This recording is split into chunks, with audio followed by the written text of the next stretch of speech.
Shri Radhe Radhe milk centre. हमारे पास शुद्ध दही, दूध, घी, खोवा, श्रीखंड, बासुंदी, पनीर और स्वादिष्ट मिठाइयाँ मिलेंगी।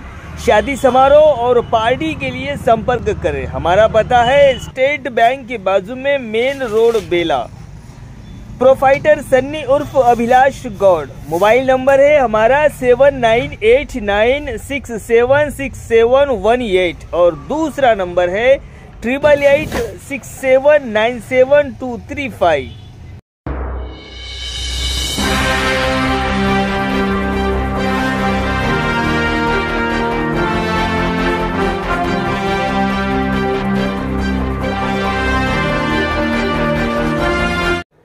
नमस्कार, माय मावली हिंदी समाचार में आपका स्वागत है और मैं हूं शेख इस्माइल। मंत्री सीतक्का ने कहा है कि सरकार ने महिलाओं को उद्योगों के लिए प्रशिक्षित करने के लिए इंदिरम्मा महिला शक्ति कार्यक्रम शुरू किया। सोमवार को आदिलाबाद रिम्स सुपर स्पेशलिटी अस्पताल में स्थापित इंदिरा महिला शक्ति कैंटीन का उद्घाटन सांसद नागेश, विधायक पायल शंकर, जिला कलेक्टर राजश्री शाह और एसपी गौस आलम ने किया।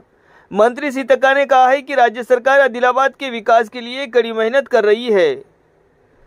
शहर के लिए सोमवार को उन्होंने 10 करोड़ 5 लाख रुपए की लागत से होने वाले बीटी रोड और कच्ची नहरों के निर्माण कार्य का शिलान्यास किया। आदिलाबाद जिले के प्रभारी मंत्री सीतक्का ने कहा है कि राज्य सरकार उन सभी लोगों को इंदिरम्मा घर देने के लिए कदम उठा रही है जो पात्र है।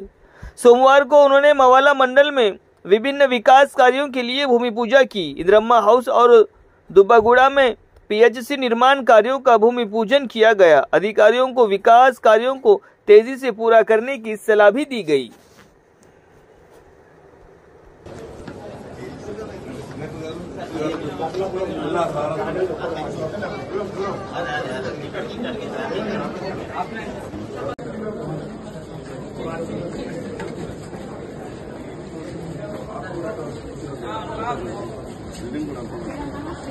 వాతావరణంలో మరి మేమందరం కలిసి ప్రజాప్రతినిధులం, ఎమ్మెల్యే గారు, ఎంపీ గారు, నేను, ఎమ్మెల్సీ గారు, అదేవిధంగా ఆదిలాబాద్ పట్టణంలో ఉన్నటువంటి కార్పొరేటర్స్, చైర్మన్ గారు, కలెక్టర్ గారు, ఎస్పీ గారు, మన ఓడిఎంఎస్ చైర్మన్ గారు, డిసిసిబి చైర్మన్ గారు, ఇతర ప్రజాప్రతినిధులు అందరం కలిసి మీ అందరి సమక్షంలో మరి పబ్లిక్ కావాల్సినటువంటి వివిధ డెవలప్మెంట్ యాక్టివిటీస్ ను, కార్యక్రమాలను కూడా ఈరోజు శంకుస్థాపనలు కానీ ప్రారంభోత్సవాలు కానీ చేయడం జరిగింది.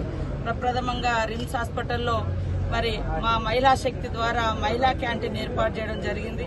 ఆ తర్వాత మున్సిపల్ పట్టణంలో వివిధ అభివృద్ధి కార్యక్రమాల కోసం కేటాయించబడ్డటువంటి 10 కోట్ల నిధులతోటి మరి ఎమ్మెల్యే గారి ఆధ్వర్యంలో ఆ యొక్క శంకుస్థాపనలు కూడా మనం చేసుకుని రాబోయే అనతి కాలంలోనే తొందరగా డెవలప్ చేసి ప్రజలకు ఎలాంటి ఇబ్బందులు లేకుండా ఏర్పాటు చేయడం జరుగుతుంది.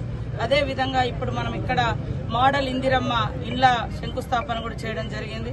ప్రజలందరికీ కూడా ఒకే మోడల్లో ఇల్లులు కట్టుకుంటే ఖర్చు గాని ఇతరత్ర ఇబ్బందులు గాని ఉండవనే ఉద్దేశంతో ప్రతి జిల్లాకు ఒక మోడల్ ఇళ్లను కూడా మనం నిర్మించుకుంటా ఉన్నాం. కాబట్టి ఇంకా ఏవేవైతే పెండింగ్ లో ఉన్నాయో అవన్నింటిని కూడా స్థానికంగా ఉండేటువంటి మా ప్రజాప్రతినిధుల యొక్క సహాయ సహకారాలు, సూచనలతోటి అవన్నీ కూడా మరి సంబంధిత అధికారుల దగ్గర, మంత్రుల దగ్గర కానీ అదేవిధంగా ముఖ్యమంత్రి గారితో సాధించాల్సినవన్నీ కూడా తీసుకొచ్చుకొని రాబోయే కాలంలో ఆదిలాబాద్ జిల్లాను మరి అభివృద్ధి పదంలో మరింత ముందుకెళ్లే విధంగా కృషి చేస్తామని తెలియజేస్తూ నమస్కారం. ఈరోజు జిల్లా ఇన్ఛార్జ్ మంత్రి పెద్దలు సీతక్క గారి ఆధ్వర్యంలో గౌరవ పార్లమెంటు సభ్యులు గౌడం నాగేష్ గారు, జిల్లా కలెక్టర్ గారు, ఎస్పీ గారు, మిగతా ప్రజాప్రతినిధులతో కలిసి ఆదిలాబాద్ మున్సిపాలిటీ పరిధిలో, గ్రామీణ పరిధిలో ఉన్నటువంటి అనేకమైనటువంటి కార్యక్రమాలకు శంకుస్థాపనలు, ప్రారంభోత్సవాలు చేసుకోవడం, ఈ జిల్లాలో ఉన్నటువంటి సమస్యల పరిష్కారం కొరకు రాజకీయాలకు అతీతంగా ఈ జిల్లా అభివృద్ధి ధ్యేయంగా ఈ జిల్లాకు రావాల్సినటువంటి అన్ని విషయాలలో ఉమ్మడి ఆంధ్రప్రదేశ్ రాష్ట్రంలో వెనుకబడి ఉన్నటువంటి ఈ ఆదిలాబాద్ జిల్లా, ఆదిలాబాద్ అసెంబ్లీ నియోజకవర్గం ఈ రాష్ట్రంలోనే అగ్రగామిగా కావాలి. అనేకమైనటువంటి వనరులు ఉన్నటువంటి ఈ ఆదిలాబాద్ అసెంబ్లీ నియోజకవర్గంలో ఇంకా అభివృద్ధి కార్యక్రమాలు చాలా కావాల్సిన అవసరం ఉంది. ప్రత్యేకంగా మంత్రి సీతక్క గారికి నేను ధన్యవాదాలు తెలియజేస్తా ఉన్నా. అదేవిధంగా ఈ మున్సిపాలిటీ పరిధిలో ఉన్నటువంటి ఇంకా అనేకమైనటువంటి సమస్యలు పెండింగ్ లో ఉన్నాయి. గౌరవ ముఖ్యమంత్రి గారితో మాట్లాడి ఆ మిగతా నిధులు కూడా కొంత విడుదల చేయించే విధంగా ప్రయత్నం చేయాలని విజ్ఞప్తి చేస్తా ఉన్నాం. మరి అదేవిధంగా ప్రభుత్వ ఆసుపత్రి ప్రత్యేకంగా ఈరోజు అక్కడ క్యాంటీన్లో మనం క్యాంటీన్ ప్రారంభోత్సవం చేసుకున్నటువంటి సూపర్ స్పెషాలిటీ ఆసుపత్రి 150 కోట్ల రూపాయలతోని ఆ రోజు ప్రధానమంత్రి నరేంద్ర మోడీ గారు ప్రత్యేకమైనటువంటి చొరవతోని మనకు మంజూరు చేయించడం జరిగిందక్క. దాంట్లో డాక్టర్ల కొరతని వెంటనే కొంత తీర్చే విధంగా మీరు ప్రయత్నం చేయాలని, వెనుకబడ్డటువంటి ఈ ఆదిలాబాద్ నుంచి దాదాపు రోజుకు 20-25 మంది పేషెంట్లు హైదరాబాద్ వెళ్తున్నారు కాబట్టి ఆ యొక్క డాక్టర్ల కొరతను తీర్చే విధంగా ప్రయత్నం చేయాలని, అదేవిధంగా ఇక్కడ పేదలకు సంబంధించినటువంటి దాదాపు 10-11 సంవత్సరాల ఈ రాష్ట్రంలో ఎక్కడ కూడా ఏ పేదవారికి ఇల్లు రాలేదు. గొప్పగా ప్రజలంతా కూడా ఎదురు చూస్తున్నారు.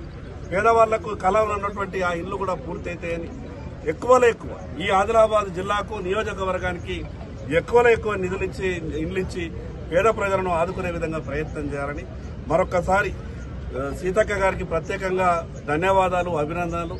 ఏ విషయం చెప్పినా కూడా చాలా పాజిటివ్ మనస్తత్వంతో అర్థం చేసుకుని ఈ జిల్లాలో అభివృద్ధి కార్యక్రమాలకు సహకరిస్తున్నందుకు వారికి మనస్ఫూర్తిగా ధన్యవాదాలు తెలియజేస్తాను.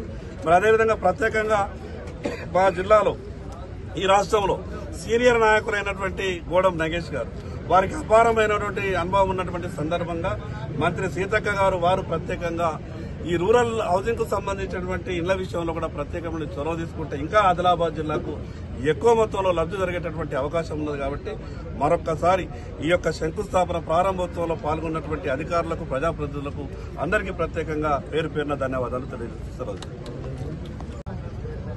గౌరవ మంత్రివర్యులు అనసూయ సీతక్క గారు, గౌరవ శాసనసభ్యులు పాయల్ శంకర్ గారు, ఎమ్మెల్సీ సోదరులు విఠల్ గారు, కలెక్టర్ గారు, ఎస్పీ గారు, ఇతర అధికారులందరికీ ఆ యొక్క నమస్కారాలు.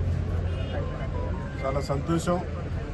అనేకమైనటువంటి అభివృద్ధి కార్యక్రమాలలో ఈరోజు శంకుస్థాపన కార్యక్రమాలు చేసుకోవడం ఒకటే. గౌరవ శాసనసభ్యులు చెప్పినట్టుగా గత కొన్ని సంవత్సరాలుగా జిల్లాలో, ఉమ్మడి జిల్లాలో కూడా అనేకమైనటువంటి ప్రాజెక్ట్స్ పెండింగ్లో ఉన్నాయి. అది రోడ్స్ కావచ్చు, ఇరిగేషన్ ప్రాజెక్ట్స్ కావచ్చు, లేకపోతే అడ్మినిస్ట్రేటివ్కి సంబంధించినటువంటి బిల్డింగ్స్ కావచ్చు,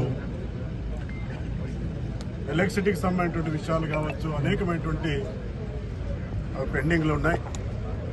వాటి గురించి ప్రత్యేకంగా మంత్రి గారు చొరవ చూపించాలని చెప్పేసి సందర్భంగా కోరుతూ, జోడేఘాట్లో నేను ఆ రోజు అడిగిన, ఎందుకంటే ఆదిలాబాద్ జిల్లాలో ఉన్నటువంటి ఆదివాసులకు ప్రత్యేకంగా మరి గృహాల యొక్క నిర్మాణంలో ప్రాధాన్యత ఎక్కువ ఇవ్వమని చెప్పేసి చెప్పడం జరిగింది. మీరు ఆ రోజు కూడా స్పందించారు. ప్రభుత్వం కూడా జిల్లానే కాకుండా రాష్ట్ర వ్యాప్తంగా గిరిజనుల కోసం ప్రత్యేకంగా అధికంగా నిధులు ఇవ్వడానికి నిర్ణయించుకున్నారు. చాలా సంతోషం. వాటన్నిటినీ కూడా, ఎందుకంటే ఇందాకనే చర్చించుకోవడం జరిగింది, మెటీరియల్ విషయంలో చాలా ఇబ్బందులు వస్తూ ఉంటాయి. మనం శంకుస్థాపన చేస్తాం, వెళ్ళిపోతాం. అదే మాదిరిగా కొంత సమీక్ష రివ్యూ చేసుకోకపోవడం వల్ల, లేకపోతే ఎందుకంటే మనకున్నటువంటి బాధ్యతల విషయంలో పరిధి ఎక్కడ మీకు కావచ్చు, లేకపోతే శాసనసభలో చాలా పెండింగ్లో ఉన్నటువంటి వాటిని పూర్తిగా అయ్యే విధంగా, టైం బాండ్లో అయ్యే విధంగా, ముఖ్యంగా గ్రామీణ ప్రాంతంలో ట్రైబల్ ఏరియాస్లో ప్రత్యేకమైనటువంటి శ్రద్ధని అటు అధికారులు, అటు ప్రజాప్రతినిధులుగా మనం కూడా ప్రత్యేకమైనటువంటి దృష్టిని సారిస్తే ప్రభుత్వం ఆశించినటువంటి ఈ కార్యక్రమం సఫలం కావడానికి ఆస్కారం ఉంది. మంత్రి గారు కూడా ఆ వైపు ఆలోచించాలని చెప్పేసి సందర్భంగా మనవి చేస్తూ, జిల్లా ఉన్నటువంటి అనేకమైనటువంటి పెండింగ్ సమస్యలతో పాటు మరి మున్ముందు అవసరాలని తీర్చడంలో మరి ఇన్ఛార్జ్ మంత్రిగా వారు ముందుండాలని చెప్పేసి ఆశిస్తా ఉన్నారు.